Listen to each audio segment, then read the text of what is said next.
여러분은 혹시 이런 말을 들어본 적 있습니까? 저 지역은 원래 저당 찍잖아. 거긴 무조건 보수야. 거긴 민주당 텃밭이지. 우리는 너무 자연스럽게 지역과 정당을 연결해서 이야기합니다. 심지어 선거 결과가 나오기도 전에 대구는 당연히, 광주는 무조건 이라는 말부터 꺼냅니다. 그런데 생각해보면 이상합니다. 왜 사람들은 자신이 사는 지역만으로 정치 성향이 규정될까요? 왜 특정 지역은 수십 년 동안 거의 같은 정당을 지지하게 되었을까요? 그리고 왜 한국 정치에서는 아직까지도 지역주의라는 단어가 사라지지 않는 걸까요? 오늘 우리는 단순히 어느 지역이 어느 당을 지지한다는 이야기를 하려는 게 아닙니다. 한국 정치의 가장 오래된 구조 중 하나인 지역주의 정치가 어떻게 탄생했고 왜 지금까지 유지되고 있으며 앞으로 사라질 수는 있는지까지 이야기해보려 합니다. 이건 단순한 정치 이야기가 아닙니다. 한국 현대사의 이야기이기도 하고 권력과 경제, 산업화와 민주화, 그리고 인간 심리에 대한 이야기이기도 합니다. 지금부터 한국 지역주의 정치의 역사를 처음부터 따라가 보겠습니다. 1. 지역주의는 원래부터 존재했던 걸까? 많은 사람들이 착각하는 것 중 하나가 있습니다.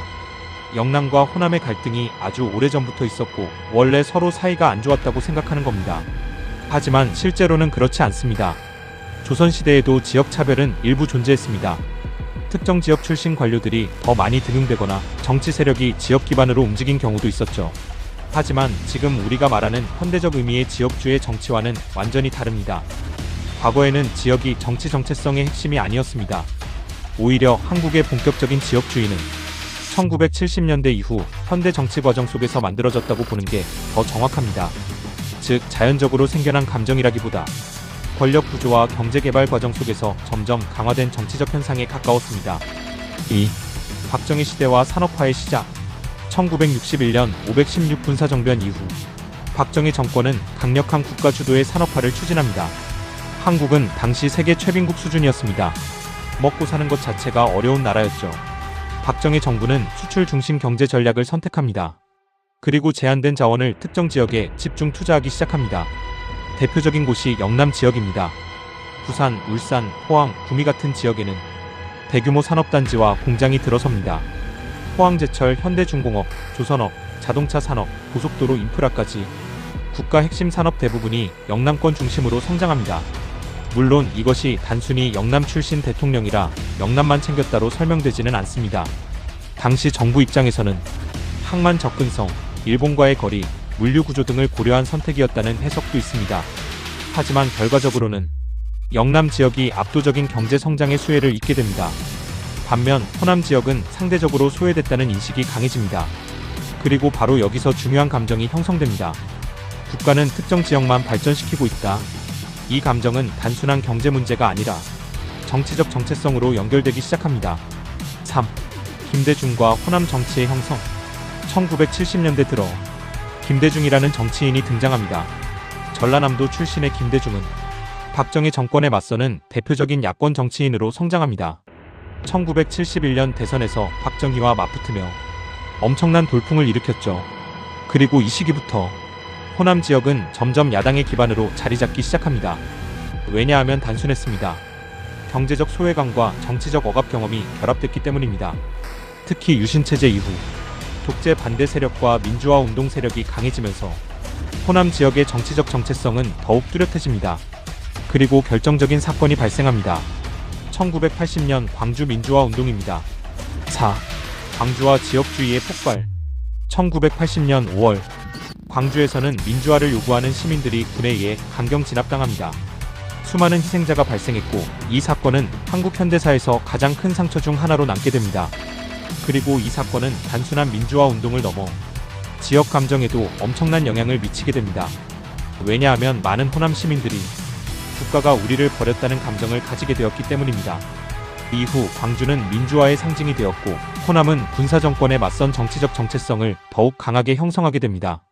반대로 군사정권 기반이 영남 중심이었다는 인식은 지역 갈등을 더욱 심화시킵니다. 이 시기부터 한국 정치는 점점 이념보다 지역 기반 투표가 강해지기 시작합니다. 5. 1987년 민주화와 지역주의 정치의 완성. 1987년 직선제 개헌 이후 한국은 본격적인 민주주의 시대로 들어갑니다. 하지만 아이러니하게도 민주화 이후 지역주의는 더 강해집니다. 왜냐하면 선거가 시작됐기 때문입니다. 정치인들은 승리하기 위해 가장 강력한 동원 수단을 찾기 시작합니다. 그리고 지역만큼 강력한 정체성은 없었습니다. 1987년 대선에서 김영삼은 영남, 김대중은 호남 기반으로 움직입니다. 결국 야권 분열 속에서 노태우가 당선됩니다. 이후 1990년 3당 합당이 이루어지며 영남 중심 보수 정치 구조가 더욱 강화됩니다. 반대로 호남은 민주당 계열 정당 지지가 강해집니다. 이때부터 한국 정치에는 사실상의 지역 정당 체제가 굳어집니다. 6.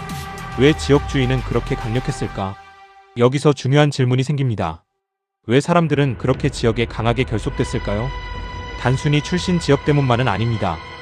그 배경에는 경제와 권력이 있습니다. 예산 배분, 산업 유치, 공기업 이전, SOC 사업 등 정치 권력은 지역 경제와 직결됐습니다. 즉, 우리 지역 사람이 권력을 잡아야 우리 지역이 발전한다는 인식이 생긴 겁니다. 그리고 실제로 당시에는 정권에 가까운 지역이 더 많은 혜택을 받는 경우가 많았습니다. 결국 지역주의는 단순 감정이 아니라 생존 전략처럼 작동하기 시작합니다. 7. 언론과 정치인은 지역주의를 어떻게 이용했나? 정치인들은 지역주의의 힘을 너무 잘 알고 있었습니다. 그래서 선거 때마다 지역 감정을 자극합니다.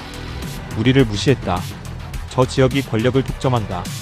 이번엔 우리가 가져와야 한다. 언론도 이를 증폭시켰습니다. 선거를 정책보다 지역 대결 프레임으로 소비하기 시작한 겁니다. 영남 결집, 호남 몰표, 캐스팅보트 충청, 이런 표현들이 반복되며 지역은 점점 정치적 정체성이 됩니다. 8. 지금도 지역주의는 강한가? 과거보다는 약해졌습니다. 특히 젊은 세대에서는 지역보다 세대, 이념, 경제 문제가 더 중요해졌습니다. 수도권 인구 증가도 큰 영향을 미쳤습니다. 서울과 경기에는 전국 출신 사람들이 섞여 살기 때문입니다. 하지만 완전히 사라지진 않았습니다. 여전히 특정 지역은 특정 정당 지지 성향이 강하고 정치인들도 지역 기반 전략을 포기하지 않습니다. 왜냐하면 여전히 효과가 있기 때문입니다. 9. 지역주의는 앞으로 사라질까? 완전히 사라지긴 어렵습니다. 왜냐하면 인간은 원래 우리 편을 만들고 싶어하는 존재이기 때문입니다. 다만 형태는 변할 수 있습니다. 과거에는 영호남 중심이었다면 지금은 세대 갈등, 젠더 갈등, 이념 갈등처럼 새로운 형태의 정치적 부족주의가 등장하고 있습니다. 즉, 지역주의 자체보다 편 가르기 정치가 더 본질적인 문제일 수도 있습니다. 결론.